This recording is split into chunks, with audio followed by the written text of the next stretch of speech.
गांधी घराण्याचा एक समीक्षक म्हणूनही आपल्याकडे पाहिलं जातं आणि आपण या बाबतीत अत्यंत स्पष्ट भूमिका मांडत असता पृथ्वीराजजी. आत्ताच्या घडीला संपूर्ण देशाचं नेतृत्व करण्यासाठी राहुल गांधींनी स्वतःमध्ये काय बदल केले पाहिजेत असं तुम्हाला वाटतं?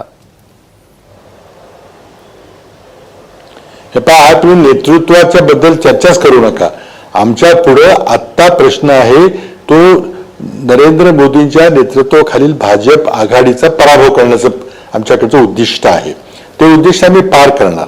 आपण जर देशाची परिस्थिती पाहिली तर अनेक राज्यामध्ये भाजपला पूर्ण जागा मिळाल्या होत्या. त्यामुळे त्या ठिकाणी त्यांच्या जागा वाढीची सुतराम शक्यता नाही आहे, उलट तिथे कमी होण्याची शक्यता आहे.